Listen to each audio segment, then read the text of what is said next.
Halo Sobat Insan Kemanusiaan, datang lagi di podcast kali ini, di podcast PMI Kabupaten Cianjur. Kesempatan kali ini aku Gaida Agnia Zaira sebagai host akan memandu podcast yang kedua kita ini, yaitu tentang keadilan gender.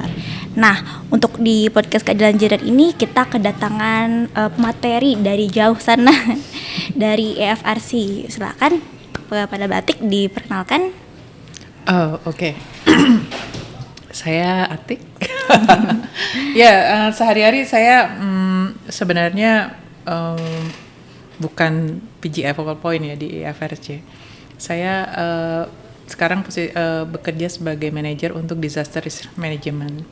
Cuman memang latar belakang pendidikan dan beberapa pekerjaan itu memang di PGI, di Gender dan Social Inclusion. Saya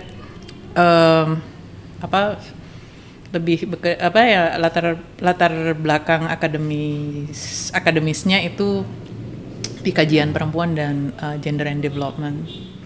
Gitu. Baik, keren sekali Batik ini.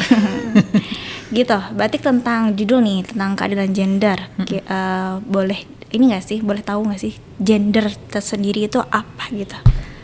Oke, kalau gender itu sebenarnya lebih kayak orang sering menyebutnya social construct gitu ya, konstruksi sosial. Jadi pemaknaan yang dibangun oleh sebuah masyarakat, dan itu berkaitan dengan identitas-identitas yang disematkan berdasarkan jenis kelamin seseorang.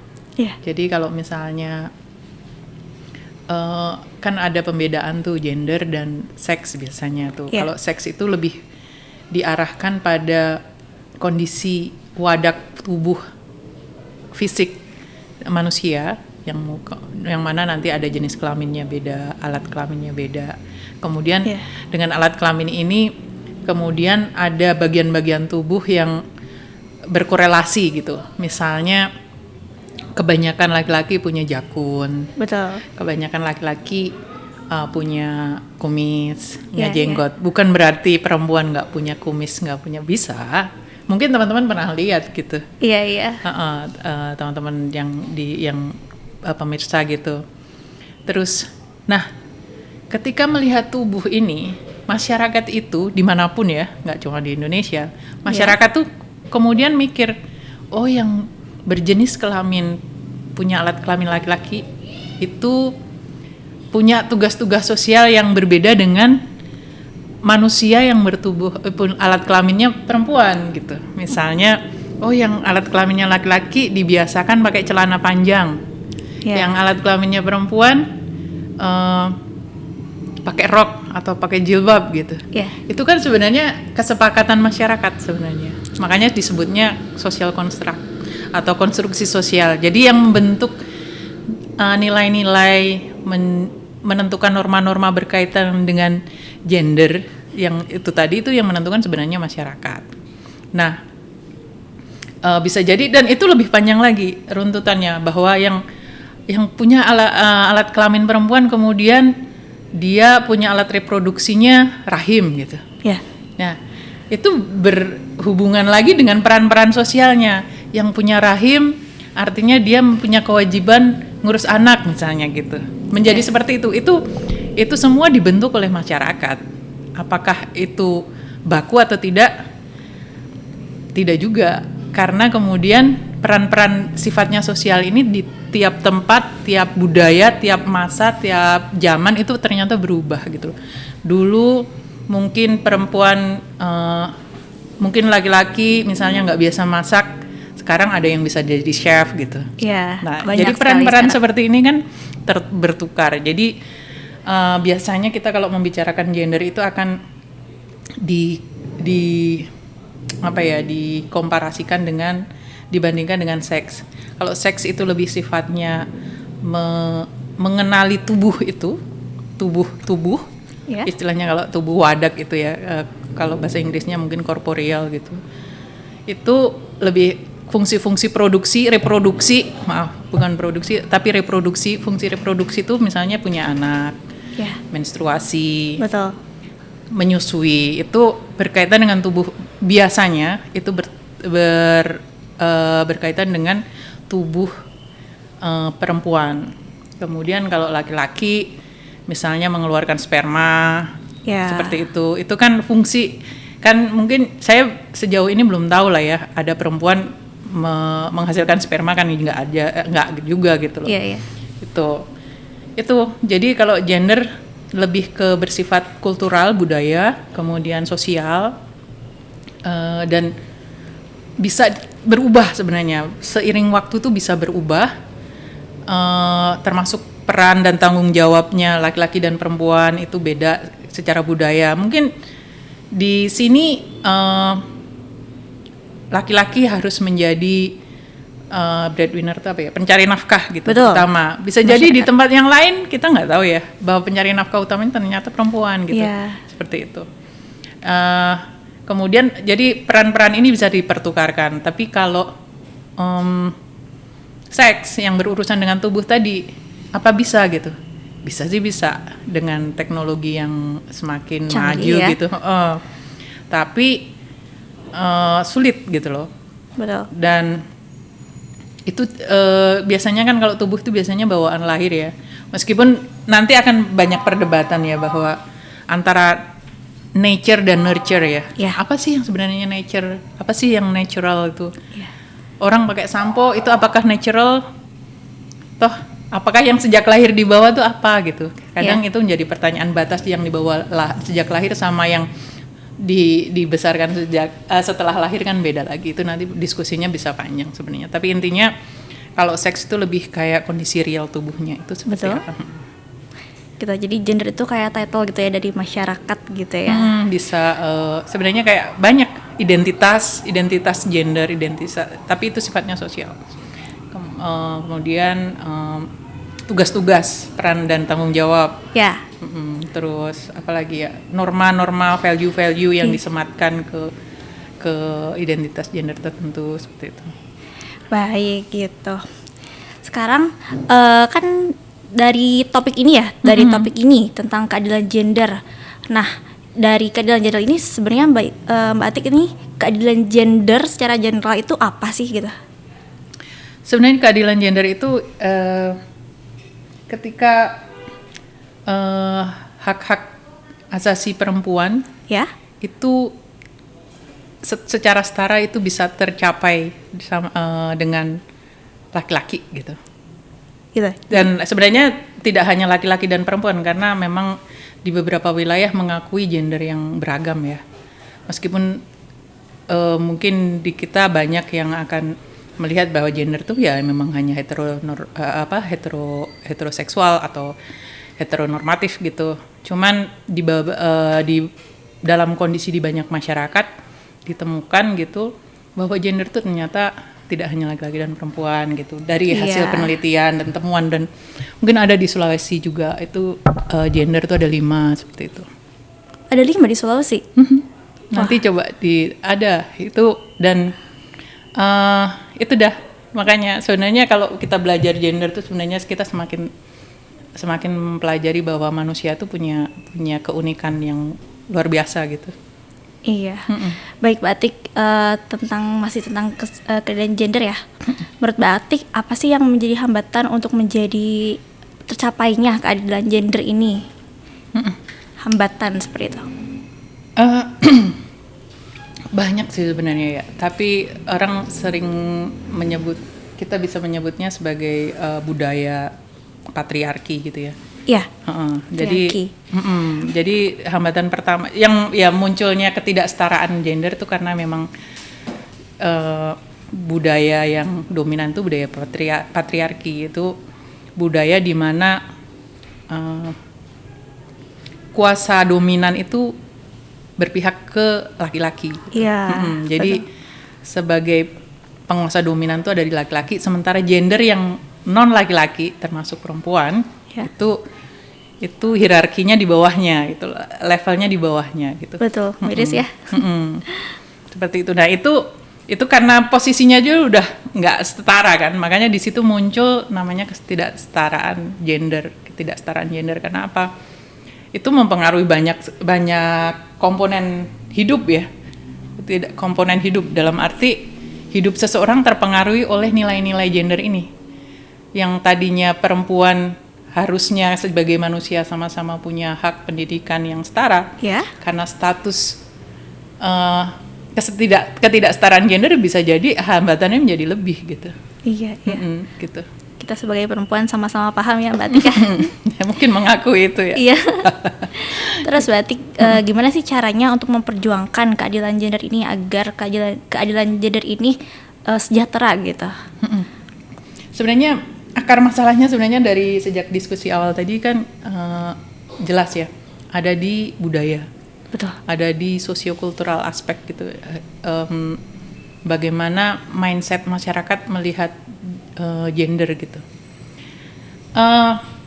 Nilai-nilai gender, praktek-praktek gender, terus norma-norma yang berbasis gender, dipengaruhi oleh gender tadi itu berangkat dari pendidikan sejak dini ya.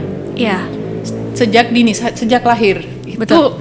manusia itu didisiplinkan, maksud saya kayak dibiasakan untuk melakukan segala sesuatu itu berdasarkan gendernya.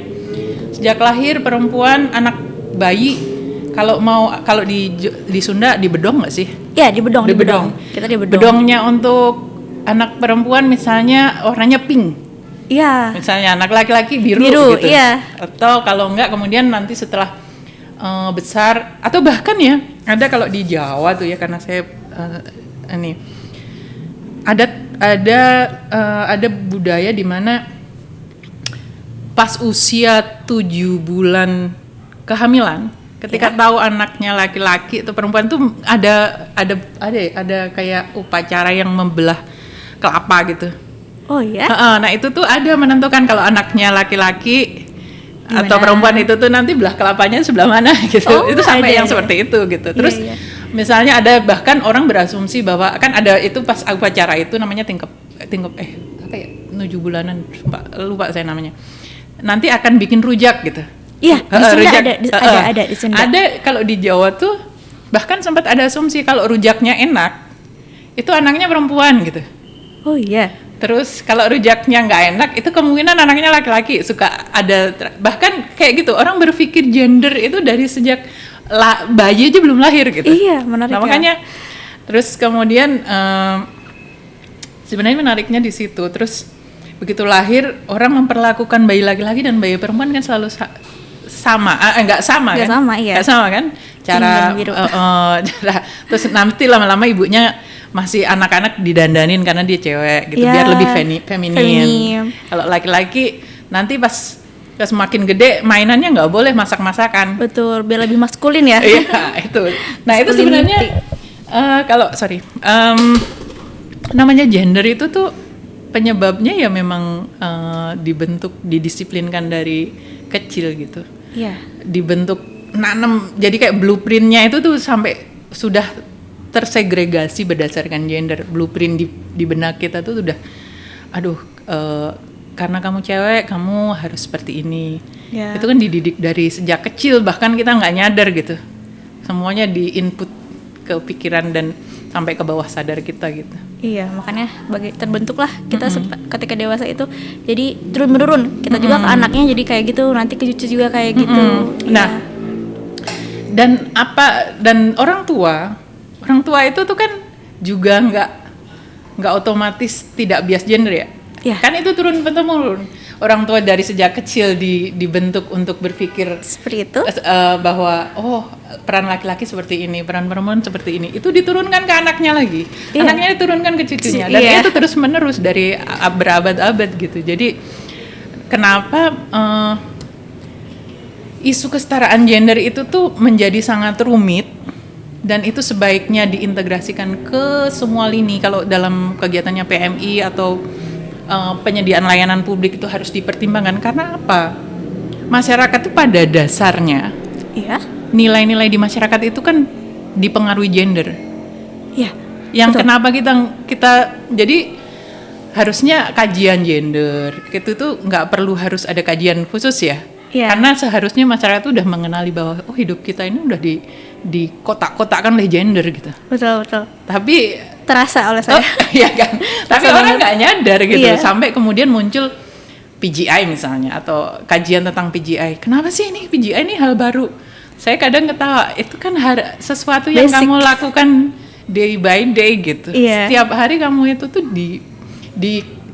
diarahkan oleh gendermu gitu. Iya. Iya kan? Kita mau jalan, kita mau kerja itu tuh mindset kita tuh udah dipilah oleh gender kita gitu. Iya.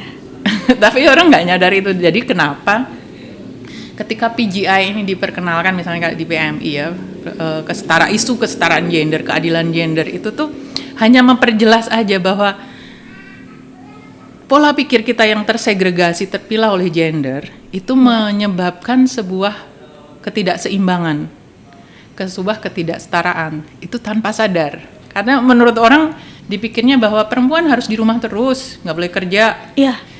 Itu take for granted, artinya take for granted itu kayak memang udah harus kayak gitu. Iya. Padahal nggak juga kan gitu. Nggak juga, Ada di dunia yang lain, di dunia yang lain itu perempuan nggak harus kerja di rumah gitu. Iya. Iya, peran ibu rumah tangga juga diperankan laki-laki juga banyak. Iya. Iya gitu. Mungkin sebagian kayak di kota mah sudah mulai seperti itu. Nah, sekarang bagian di desanya deh. Semoga mereka bisa open tentang hal kesetaraan gender Tapi ini. itu juga asumsi yang kurang tepat juga gitu. Iya? Jadi gini, orang selalu berasumsi bahwa yang tinggal di kota itu selalu akan lebih adil gender ya. Iya. Aku Belum pribadi tentu. berpikir seperti itu. Nggak selalu. Jadi ada tradisi-tradisi yang dari sananya itu memang tradisi secara tradisional itu memang sudah mengajarkan kesetaraan tuh, ada unsur-unsur kesetaraannya tuh ada yang jadi tidak selalu tradisi yang kita selalu mengenal tradisi ya, apa itu kan itu udah jadi orang selalu bicara gini, kenapa kita harus memperjuangkan kesetaraan gender, kan itu kan udah menjadi bagian budaya di situ gitu. Iya. Apa yang harus diubah? Laki-laki harus jadi pencari nafkah, ya udah itu memang kodratnya laki-laki atau seperti itu kan? Iya. Perempuan harus ngasuh anak, udah kodratnya perempuan gitu. Itu pertanyaan, maksudnya pertanyaan berabad-abad dan itu berubah gitu. Artinya gini, ketika di desa, tradisi di desa itu tuh, ini contoh saya orang desa ya. Bapak saya tuh biasa banget gitu ngerjain kerjaan rumah. Oh iya. Iya, dan ibu saya pergi ke pasar gitu jualan, itu biasa. Bapak saya yang mengerjakan pekerjaan rumah. Tapi apakah nilai-nilai kayak gitu orang kota selalu punya? Tidak juga gitu. Jadi hanya saja mungkin kelebihannya kota itu karena akses informasi terhadap banyak hal itu lebih cepat. Tapi bukan berarti mindset orang berubah lebih cepat, tapi ada potensi pengaruh media itu kan cepet ya. Misalnya, oh ini ada gerakan kesetaraan gender dari katakanlah dari Afghanistan gitu. Betul. Gerakan women's movement muslimah gitu, gerakan aktivisme women's movement untuk muslimah gitu. Yeah. Kan kalau di sana setahu saya memang udah lama ya, dari tahun 1977 tuh ada organisasi namanya Rawa, itu di Afghanistan, itu organisasi yang memperjuangkan hak-hak asasi perempuan, itu dari mulai pendidikan, kan mungkin taunya orang-orang di Afghanistan gitu ya. Iya. Gitu, ada, dan mereka progresif gitu. Maksud saya sebenarnya yang saya ingin sampaikan adalah kita tidak bisa berasumsi bahwa kalau di kampung itu udah pasti nggak setara atau level kesetaraannya di bawah yang di kota, belum tentu. Oh iya. Karena konteksnya beda, dimanapun gitu konteksnya beda. Jadi setiap masyarakat tuh punya nilai-nilai yang bisa jadi itu sangat tidak adil gender, atau tetap ada nilai-nilai yang berkontribusi pada keadilan gender gitu. Jadi itu stigma juga menurut saya. Stigma. Baik. Selanjutnya Mbak Atik, ini tentang kesetaraan gender, tentang patriarki ya. Apa sih dampak dari budaya patriarki terhadap kesetaraan gender? Itu justru tadi di awal penyebab ketidaksetaraan itu budaya patriarki. Jadi impact langsungnya budaya patriarki itu ya ketidaksetaraan gender. Itu korelasi langsungnya. Iya. Udah pasti. selanjutnya paling ini kita apa sih yang dapat kita lakukan gitu untuk mencapai kesetaraan gender ini. Kita sebagai relawan, aku gitu sebagai relawan, apa yang bisa kita lakukan untuk mencapai hal ini. Tadi sebenarnya lanjutan tadi ya, bahwa akar masalah dari ketidaksetaraan itu ada di budaya, budaya dan nilai norma-norma sosial. Jadi faktor untuk mengubah ketidaksetaraan itu bisa macam-macam ya. Pertama, kalau dari diri sendiri, mengubah mindset itu penting. Iya. Melihat lagi, tapi mengubah mindset itu bukan hal gampang kan. Betul. Kita tidak, kayak kita harus punya keberanian untuk melihat lagi cara berpikir saya ini udah benar apa enggak gitu. Jadi saya pikir kita tidak boleh terlalu nyaman dengan apa yang sudah kita yakini hari ini gitu, bahwa ini udah pasti benar gitu. Akan lebih baik kalau kita selalu mempertanyakan, saya ini udah beneran nggak sih gitu. Jangan-jangan saya sebenarnya tanpa sadar berlaku tidak adil terhadap orang-orang di sekitar saya gitu. Terus sebagai relawan, apakah tindakan kita dalam memberikan layanan ke misalnya masyarakat terdampak bencana itu udah benar gitu. Iya. Meskipun itu nanti ada, jadi selalu kritis lah terhadap diri sendiri. Gitu. Itu pertama berangkat dari mindset. Kemudian kalau secara umum secara umum biasanya kita akan melihat regulasi. Apakah kerangka kebijakan di negara, di kabupaten, provinsi itu sudah sudah gender responsif seperti itu, sudah mempertimbangkan komponen-komponen bagaimana mengatasi ketidaksetaraan gender gitu. Itu termasuk misalnya kebijakan pendidikan, kesehatan, itu harus semuanya apakah sudah mempertimbangkan kebutuhan yang berbeda, kesulitan yang berbeda yang dihadapi laki-laki, perempuan, dan misalnya kelompok-kelompok usia yang berbeda tapi dengan gender yang berbeda gitu. Itu satu. Kemudian peran dan tanggung jawab tuh bagaimana jadi gini, peran tanggung jawab kita sehari-hari baik di keluarga maupun di masyarakat. Ya. Itu kan bisa menjadi sumber kendala kita juga sebagai sumber ketidaksetaraan. Nah, itu juga kita harus lihat bagaimana mempengaruhi nilai-nilai di masyarakat untuk mengubah peran dan tanggung jawab ini menjadi lebih setara gitu. Yang laki-laki yang biasanya kan gini, contoh nih, kekerasan kan orang selalu berpikir bahwa kekerasan berbasis gender itu hanya korbannya cuma perempuan ya. Iya. Padahal nggak juga. Laki-laki misalnya selalu diberi tanggung jawab untuk pencari nafkah. Betul. Gimana kalau situasinya ternyata pencari nafkah utamanya kerjaannya bagus yang perempuan, yang laki-laki misalnya nggak dapat kerjaan karena pandemi misalnya. Iya. Itu kan bisa jadi menjadi tekanan emosional bagi psikologis bagi laki-laki. Iya. Nah, itu artinya bahwa ketidaksetaraan gender itu bisa berimbas sebagai kekerasan bagi laki-laki, kekerasan berbasis gender dan korbannya laki-laki. Saya sih pernah di beberapa wilayah tempat yang saya pernah bekerja itu ada misalnya kasus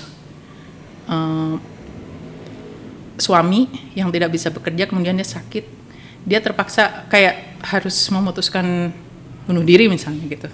Karena saking harus menanggung malunya itu, udah sakit jadi beban untuk istri gitu. Itu sebenarnya karena memuat nilai-nilai kekerasan, istilahnya kalau anak-anak zaman sekarang mungkin nyebutnya toxic masculinity. Jadi maskulinitas yang toxic, nilai-nilai yang ditanamkan ke laki-laki untuk laki-laki nggak boleh nangis. Padahal ya biasa aja, nangis aja gitu. Ya itu sebuah perasaan ya, emosi yang harus dikeluarkan. Tapi gitu kan masyarakat kemudian menanamkan bahwa itu memalukan gitu loh. Iya. Dan itu padahal pengen nangis gitu. Atau laki-laki harus punya penghasilan lebih tinggi daripada perempuan. Itu kalau nggak lebih tinggi malu gitu. Betul. Nah itu nilai-nilai itu kan sebenarnya bentuk kekerasan sebenarnya, memaksakan bahwa laki-laki, padahal kan belum tentu kapasitasnya lebih bagus dari pasangannya misalnya gitu. Iya. Seperti itu. Betul. Kalau boleh cerita juga ada di tetanggaku di rumah, ada itu juga beliau bunuh diri karena tidak kerja dan sakit. Tuh. Sesuai sama cerita yang tadi. Karena istrinya kan kerja di pasar. Nah, bapaknya di rumah aja dan sakit. Jadi dia tuh nganggap kalau dianya tuh beban, jadi dia bunuh diri. Iya. Gitu. Itu tekanan salah satu sering itu lumayan kejadian itu berulang di beberapa tempat. Gitu, miris juga ya kalau kayak gitu. Betul. Jadi memang aku juga dulu sebenarnya mikir keadilan gender buat perempuan, keadilan gender buat perempuan gitu. Jadi ada beda ya. Kesetaraan gender dan pemberdayaan perempuan tuh beda. Oh iya. Ya, jadi meskipun pemberdayaan perempuan itu sebagai salah satu upaya untuk menuju ke keadilan gender, tapi itu dua hal yang berbeda. Jadi kan berangkatnya pemberdayaan perempuan tuh biasanya gini, dari data, dari keseluruhan fakta, data ya, bahwa perempuan tuh mengalami diskriminasi negatif yang lebih besar daripada laki-laki. Iya. Misalnya biasanya salary bukan income, pendapatannya lebih rendah atau gajinya lebih rendah dari laki-laki. Yeah. Kemudian di tempat kerja, misalnya mereka lebih jarang dapat promosi untuk posisi yang lebih tinggi. Yeah. Biasanya kan diprioritaskan laki-laki karena ada asumsi laki-laki harus jadi pemimpin gitu. Yeah, padahal bisa jadi perempuan juga lebih mampu gitu loh sebagai leader gitu. Yeah, nah seperti itu. Nah kenapa ada program pemberdayaan perempuan? Karena secara umum itu data itu di mana-mana gitu ya, di banyak negara seperti itu. Ada kemiripan tren ya, kemiripan bahwa kecenderungan bahwa perempuan itu kesempatannya menjadi lebih kecil dibanding laki-laki karena ketidaksetaraan gender tadi gitu. Nah, makanya ada kegiatan yang memang dikhususkan untuk perempuan perempuan menjadi lebih berdaya gitu. Yeah. Bukan berarti perempuan lemah ya, tapi dengan membuka kesempatan yang selebar-lebarnya, kesempatan yang setara untuk bagi perempuan untuk bisa mengakses pendidikan yang sama luasnya dengan laki-laki, kemudian akses terhadap pengambilan keputusan, misalnya duduk sebagai legislatif gitu, anggota legislatif, seperti itu. Jadi kenapa ada pemberdayaan perempuan? Misalnya kan pernah ingat nggak sih dulu ada namanya tindak afirmasi atau affirmative action. Sempat dengar tapi aku belum paham. Jadi pada tahun lupa saya persisnya mulainya, cuman gini, ada perlu kuota khusus yang dikhususkan oleh, atau kayak gini aja, saya nggak perlu ke parlemen ya. Kalau teman-teman waktu assessment atau waktu pemberi layanan ada nggak pernah di 30% harus perempuan gitu pemberian layanan, atau misalnya ketika mengundang di kegiatan program, ketika mengundang masyarakat, ini harus ada perwakilan perempuan minimal 30% gitu. 30% dari yang hadir harus perempuan. Dulu di beberapa kegiatan disaster risk reduction itu ada seperti itu ketentuan bahwa minimal 30% dari peserta yang hadir harus perempuan. Itu namanya affirmative action sebenarnya. Kenapa? Biasanya perempuan tuh agak enggan untuk hadir di pertemuan-pertemuan seperti itu. Iya. Untuk kebanyakan bapak-bapak yang hadir. Betul. Nah, kenapa sebuah program kita mengelola program, kita memberikan kita harus ngasih kesempatan minimal ya. Iya. Lebih bagus gitu ya. Minimal 30% itu harus perempuan. Karena saking susahnya menjangkau perempuan untuk hadir dalam diskusi, misalnya mendesain sebuah program gitu. Itu namanya affirmative action. Pokoknya yang nggak boleh 30% kursi nggak boleh didudukin oleh laki-laki gitu. Iya. Karena itu diprioritaskan untuk perempuan. Iya, karena ada kecenderungan seperti itu. Dan kadang ada ya, misalnya di Jakarta tuh ada busway khusus perempuan. Iya, ada. Itu sempat kira-kira bertanya-tanya nggak, kenapa sih harus seperti itu gitu? Iya sempat sih, tapi aku lebih berpikir itu untuk melindungi perempuan gitu. Karena kan kalau yang campur laki-laki dan perempuan suka banyak kejahatan kayak gitu. Betul. Makanya ada khusus busway untuk perempuan kayak gitu. Betul. Karena itu berangkat dari tradisi bahwa begini, korban kekerasan seksual itu angkanya lebih tinggi terhadap perempuan. Bukan berarti laki-laki nggak bisa jadi korban kekerasan gitu ya. Iya. Jadi gitu. Tapi secara data korban kekerasan seksual itu lebih tinggi lah perempuan, dan di public transport gitu. Yeah. Makanya mungkin itu belum tentu, mungkin itu bukan sebagai jawaban ideal ya, maksudnya bukan pendekatan yang ideal, tapi seenggaknya kalau saya itu mengapresiasi bahwa dari pemerintah itu mengupayakan perlindungan gitu, meskipun bagi beberapa orang mungkin perlindungan kok malah dipisahkan gitu. Iya. Itu kan udah membuat segregasi lagi gitu. Banyak lah gitu yang pro dan kontra gitu. Betul. Tapi buat saya sih seenggaknya ada tindakan real gitu yang dengan upaya perlindungan dari kekerasan seksual di public transport gitu. Iya. Baik.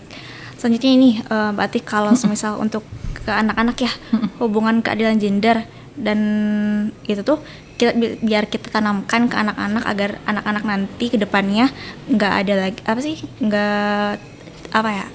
menuju keadilan gender ini, gimana sih cara menanamkan ke anak-anak gitu? Ya. Saya mungkin saya agak-agak ini ya, saya bukan konsultan parenting yang bagus juga ya, maksudnya saya juga belum menjadi orang tua gitu. Hanya saja ini berangkat, setiap orang pernah jadi anak-anak gitu. Iya. Saya pikir gitu, saya hanya akan berangkat dari pengalaman saya sebagai anak-anak kemudian menjadi dewasa ya, daripada harus mengajari orang bagaimana menjadi orang tua dan mendidik anak, sementara saya pun belum pernah menjadi orang tua gitu kan. Oh iya, baik. Kalau dari berangkat sih, saya sih berharap ya bahwa sejak kecil, mungkin bukan saya menyesali masa kecil saya gitu, tapi seenggaknya if I have to look back gitu, kayaknya saya sejak kecil ingin diperkenalkan bahwa kesempatan yang setara itu harusnya diberikan ke anak laki-laki maupun perempuan gitu. Iya.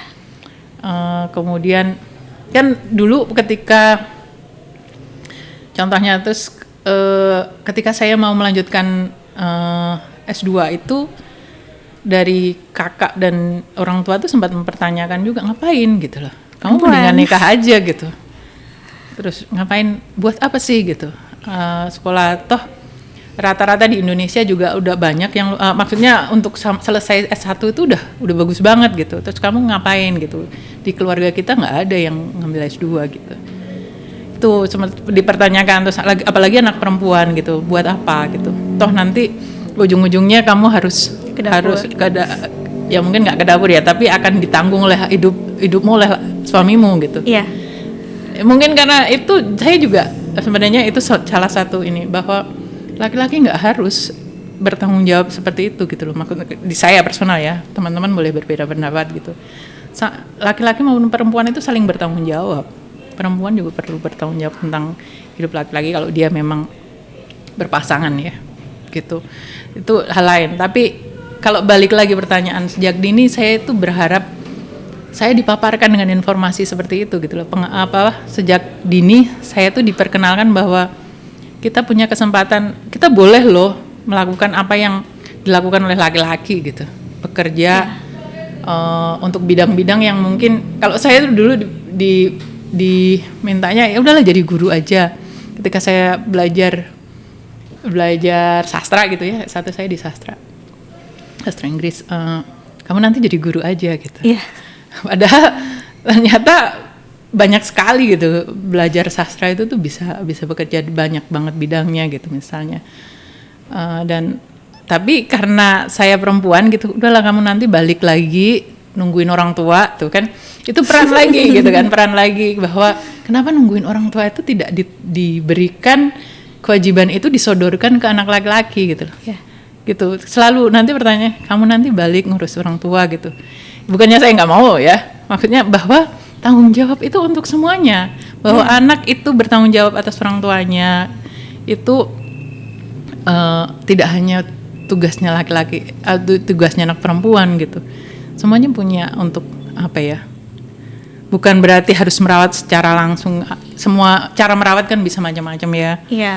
Orang zaman sekarang gitu ada yang bekerja di luar negeri, terus tapi dia harus tetap memperhatikan orang tuanya. Misalnya dia bekerja dengan pramurukti, itu metodenya bisa beda-beda ya. Meskipun itu pro kontra ya. Orang boleh setuju atau enggak bahwa anak harus merawat langsung. Ada yang mewajibkan seperti itu.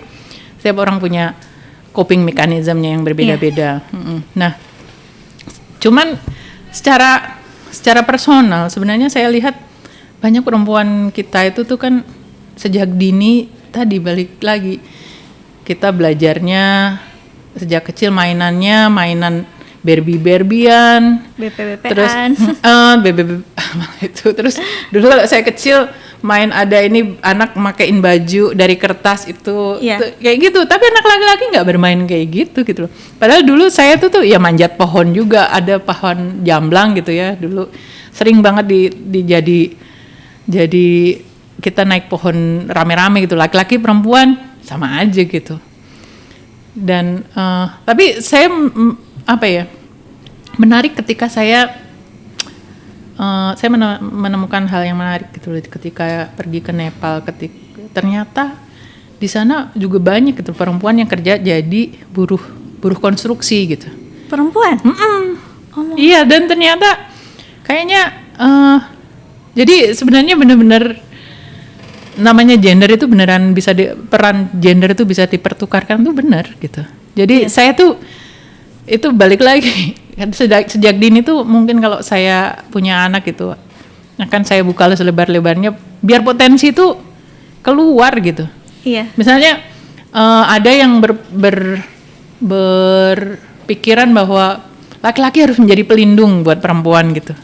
Ya. Padahal bisa aja saling melindungi kan ya. Iya. Gitu loh. Laki-laki toh sesama manusia juga saling menjaga gitu. Betul. Tidak harus gender yang satu berkewajiban menjaga gender yang lain gitu. Tapi kadung perempuan itu dibesarkan untuk menjadi seolah-olah secara fisik menjadi lebih lemah. Maksudnya latihan bela diri jarang. Iya. Yang latihan berantem jarang. Gitu kan. Yang sering berantem laki-laki gitu. Perempuan nggak boleh berantem gitu. Padahal juga kalau berantem aja gitu. Iya. Bukan berarti berantem bagus ya. Tapi maksudnya Punya power gitu, perempuan punya power. yang bisa berantem tuh harusnya jangan cuma laki-laki aja gitu. Perempuan juga. Yang balapan ya jangan cuma laki-laki aja gitu. Perempuan juga. Kalau dilatih dari kecil, ya pembalap perempuan juga banyak gitu. Iya. Memang. Tuh. Setiap orang kan kalau dilatih pasti jadi mahir ya. Enggak cewek, Dulu, enggak cowok. Iya, ada satu pilot pesawat tempur di Pakistan. Dulu belum ada gitu. Terus saya mungkin jarang ya lihat secara bertahun, seenggaknya 30 tahun ke belakang gitu. Artinya saya usianya udah lebih 30 tahun ya. 30 tahun ke belakang tuh saya tuh jarang banget menemukan cewek berjilbab jadi jadi pilot pesawat tempur gitu. Suatu kali saya melihat saya di internet, saya lupa namanya, dari Pakistan tuh ada. Oh iya, pilot pesawat tempur cewek gitu. Saya tuh maksudnya at the end, ini memang beneran gitu loh, terjawab bahwa itu bisa dipertukarkan gitu. Dan itu memang, tapi jalannya memang panjang ya. Jalannya pasti, panjang. Gitu. Jadi perempuan juga mampu gitu ya, Batik. Batik kalau boleh tahu nih, kira-kira sempat nggak sih Batik sampai sekarang menemukan kesulitan menjadi seorang perempuan, dan bagaimana cara Batik menerobos kesulitan tersebut? Sekarang saya tanya, kalau mbaknya mengalami nggak sebagai perempuan? Mengalami aku. Iya, kalau itu iya. Sebenarnya mungkin dorongan salah satu dulu kenapa saya kuliah S2 saya tuh ngambil kajian gender ya. Gender and development sama women studies tuh. Karena itu lihat situasi di Aceh sebenarnya pas waktu respon tsunami ya. Yeah. Jadi situasi di situ tuh memang saya ngerasa respon bencana itu sangat maskulin. Sangat maskulin dalam arti nuansanya itu benar-benar didominasi oleh laki-laki. Relawan itu yang bekerja banyak kan laki-laki, angkut-angkut laki-laki. Terus tugas tuh sangat tersegregasi. Perempuan rata-rata bekerja di dapur umum. Iya. Sementara saya sebenarnya nggak enjoy amat kerja di dapur umum, orang saya nggak pintar masak, gitu kan.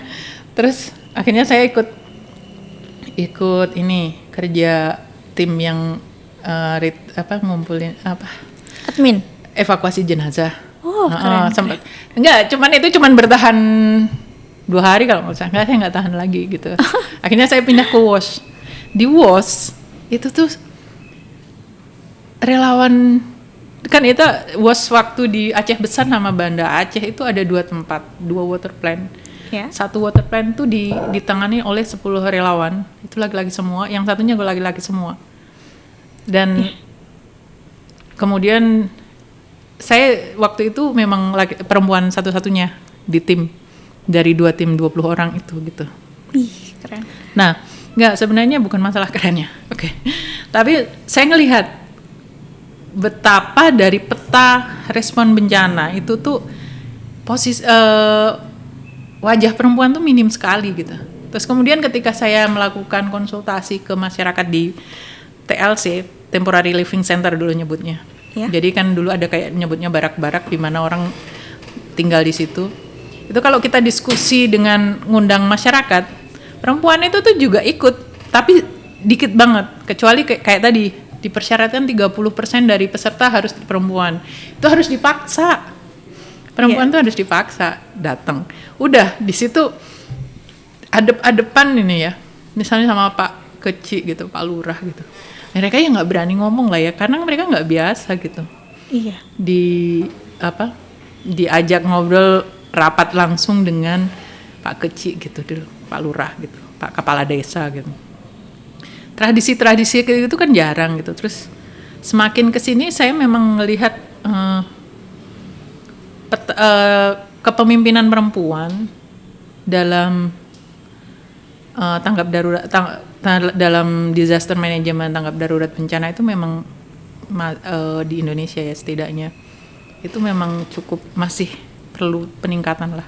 Tapi semakin kesini makin bagus ya. Tapi ketika saya kembali dari sejak tsunami 2002, 2005, 2004 kan itu kejadian 2004, akhir 2004. Terus kemudian responnya sampai berlanjut sampai beberapa tahun kemudian.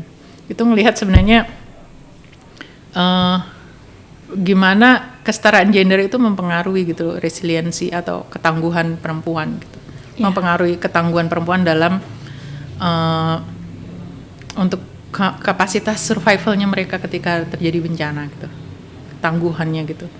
Itu jadi peran-peran seperti itu. Iya, makanya kalau nyambung ke PGI, perempuan itu suka menjadi kelompok rentan ya, suka dibilangnya kelompok rentan gitu. Ya, sebenarnya kenapa? Jadi kerentanan itu iya dan tidak ya. Iya. Jadi gini, saya setuju ya, maksudnya ketika, tapi saya akan lebih memilih begini, ketika pendataan pisahkanlah data tentang perempuan, tentang laki-laki, kemudian kelompok-kelompok yang lain. Berangkat dari situ aja, karena dengan adanya data yang terpilah ini, kita akan memetakan lagi siapa sih di antara kelompok-kelompok ini yang paling rentan. Iya. Jadi kita tidak by default, makanya dari awal sudah punya kayak matematika, perempuan pasti paling rentan. Enggak. Jadi itu pakai proses. Tapi kemudian kita menganalisis situasi itu kan nggak hanya dari kondisi saat bencana. Bencana itu kan terjadi di sebuah masyarakat yang sudah punya nilai-nilai tadi kan. Ketidaksetaraan itu ada sebelum bencana gitu. Iya.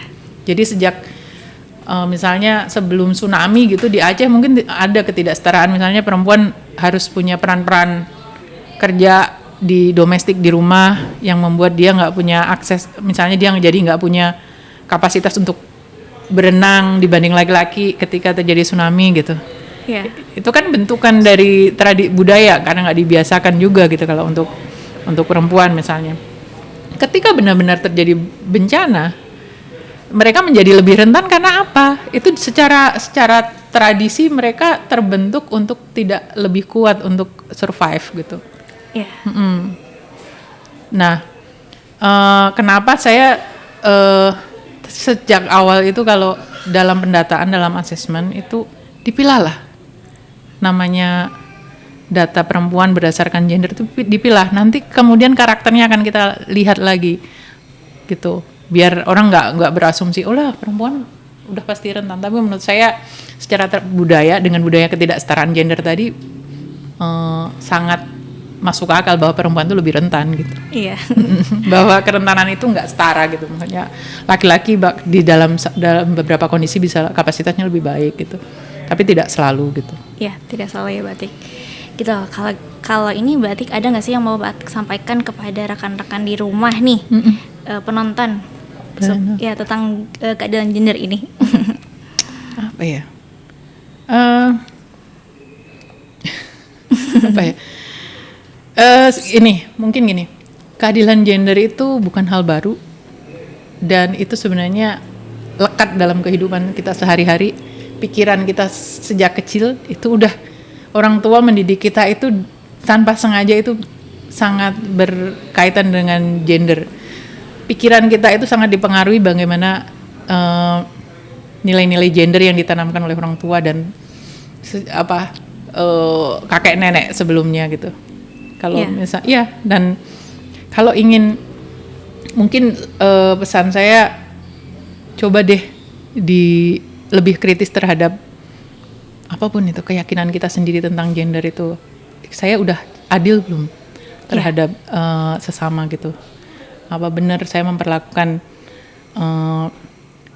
laki-laki dan perempuan secara setara gitu? Dan tanpa sengaja karena pandangan itu kita menjadi tidak adil lagi dengan sesama. Karena pada dasarnya kesetaraan gender itu adalah jalan menuju keadilan sosial sebenarnya. Jadi keadilan sosial itu tidak akan tercapai tanpa adanya kesetaraan gender. Itu aja sih. Iya, baik. Mbak Atik, terima kasih banyak sudah dapat hadir dan mengisi podcast kali ini, bisa sharing ke rekan-rekan di rumah dan teman-teman jangan lupa kalau semisal masih ada pertanyaan, ada yang kepo-kepo nanti ditanyakan di kolom komentar aja. Makasih teman-teman udah nonton di podcast kali ini. Jangan lupa like, comment, dan subscribe channel YouTube kami. Aku Gaida Agnia Zaira dan Mbak Atik pamit undur diri. Terima kasih. Terima kasih. Nyong.